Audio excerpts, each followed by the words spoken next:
Assalamualaikum warahmatullahi wabarakatuh. Semoga Allah limpahkan rahmatnya kepada kita semua. Jawablah waalaikumsalam. Jawablah waalaikumsalam. Halo semuanya, perkenalkan saya Desti Fitriani dengan NIM 0117220006 dari Prodi D3 Kebidanan Stikes Al-Saibah Palembang. Tugas mata kuliah Psikologi Kebidanan dengan dosen pengampu Ibu Zulaika Agustinawati MPSI. Di video kali ini saya akan menjelaskan tentang psikologi untuk kebidanan. Definisi psikologi adalah berasal dari kata Yunani physis yang artinya jiwa. Logos berarti ilmu pengetahuan. Jadi secara etimologi psikologi ini berarti ilmu yang mempelajari tentang jiwa, baik mengenai gejalanya, prosesnya, maupun latar belakangnya. Namun pengertian antara ilmu jiwa dan psikologi sebenarnya berbeda atau tidak sama menurut Gerungan. Karena ilmu jiwa ini adalah ilmu jiwa secara luas termasuk khayalan yang spekulasi tentang jiwa. Sedangkan ilmu psikologi ini merupakan ilmu pengetahuan mengenai jiwa yang diperolehkan secara sistematis dengan metode-metode ilmiah. Sedangkan definisi kebidanan adalah satu bidang ilmu yang mempelajari keilmuan dan seni yang mempersiapkan kehamilan, mulai dari menolong persalinan, nifas, menyusui, masa interval dan pengaturan kesuburan, klimakterium dan menopause, bayi baru lahir dan balita, fungsi-fungsi reproduksi manusia, serta memberikan bantuan atau dukungan pada perempuan, keluarga, dan komunitasnya. Yang pertama yaitu ada psikologi pada wanita. Psikologi pada wanita ini terbagi menjadi 7 bagian. 3 diantaranya adalah bagian otak mereka, yaitu fisik atau panca indera, logika, dan emosi. Yang lainnya adalah faktor luar, yaitu lingkungan mereka yang sudah tentu mempengaruhi cara berpikir dan berperilaku mereka. Adapun ketujuh bagian itu adalah sebagai berikut. Yang pertama yaitu adalah social programming. Social programming ini adalah didikan norma-norma, cara berpikir, mentalitas, dan kepercayaan yang ditanamkan orang tua dan lingkungan sosial kepada si wanita sejak kecil. Terus selanjutnya itu ada social pressure, adalah tekanan dari lingkungan dan masyarakat. Terus selanjutnya ada kultur atau budaya, adalah perbedaan sosial, suku, ras, budaya, bahasa, norma-norma, peraturan menurut budaya, kelas, dan nilai-nilai tertentu. Selanjutnya ada persona atau ego. Di sini merupakan gengsi si wanita. Dan yang terakhir itu ada logika. Ini merupakan hal yang bersangkutan dengan alasan serta sebab akibat, termasuk apa untung ruginya berpacaran dengan Anda mampan atau tidak, apakah Anda memenuhi preferensi si wanita, dan lain-lain. Terus ada juga fisik.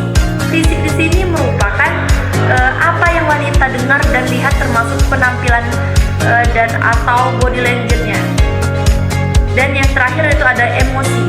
Emosi di sini membuat wanita jatuh cinta jika sudah dapat menguasai si emosi tersebut.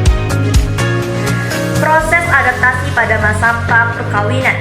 Tahun-tahun pertama menikah merupakan tahun adaptasi.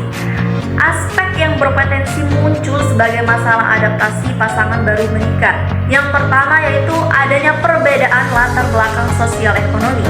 Yang kedua, perbedaan tingkat pendidikan. Yang ketiga, perbedaan usia yang amat jauh. Yang selanjutnya ada perbedaan suku atau ras ataupun budayanya. Terus ada juga berinteraksinya sifat-sifat keduanya.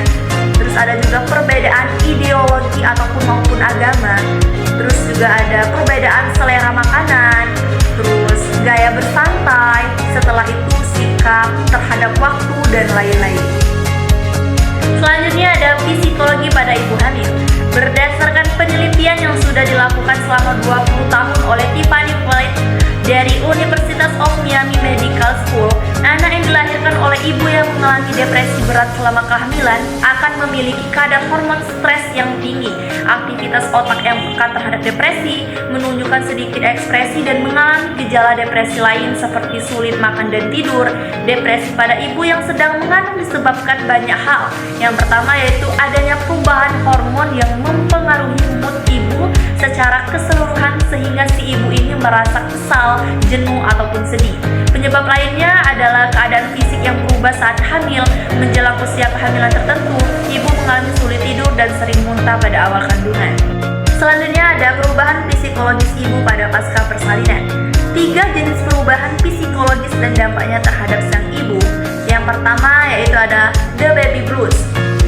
Sindrom baby blues ini terjadi pada 80% wanita pasca melahirkan, sehingga dianggap sangat wajar bila terjadi 3-5 hari setelah melahirkan selama 1 minggu karena pengaruh hilang atau menurunnya hormon tertentu yang menyebabkan tingkat kecemasan yang tinggi, mudah tersinggung, depresi, menangis berlebihan, merasa tidak mampu, contohnya tidak mau menyusui karena rasa takut ASI tidak kuat, atau tidak mau merawat karena merasa tidak mampu.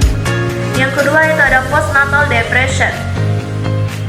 Sekitar 10% wanita setelah melahirkan dapat mengalami PND agak berbeda dan gejala PND-nya antara lain merasa letih, mudah putus asa, depresi, tidak tertarik untuk melakukan hubungan seksual, sulit tidur walaupun sangat lelah, tegak pikiran obsesif dan tidak terkontrol, mempunyai rasa bersalah yang berlebihan terhadap sesuatu.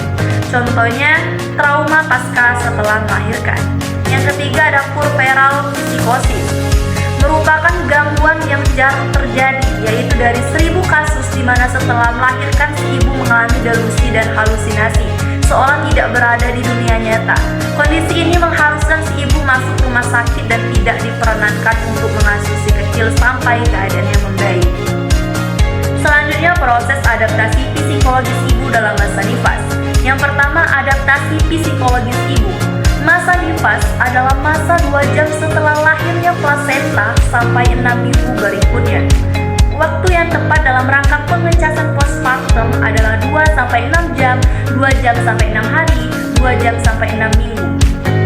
Yang kedua ada postpartum blues, merupakan kesedihan atau kemurungan setelah melahirkan, biasanya muncul sementara waktu, yakni seketika 2 hari hingga 2 minggu sejak kelahiran bayi yang ditandai dengan gejala-gejala sebagai berikut, seperti cemas tanpa sebab, menangis tanpa sebab, tidak sabar, tidak percaya diri, sensitif, mudah tersinggung. Cara mengatasi gangguan psikologis pada nifas dan postpartum blues ada 2 cara. Yang pertama yaitu dengan cara pendekatan komunikasi terapeutik. Tujuan dari komunikasi terapeutik ini adalah untuk menciptakan hubungan baik antara bidan dengan si pasien dalam rangka kesembuhannya dengan cara mendorong pasien untuk meredakan segala ketegangan emosi.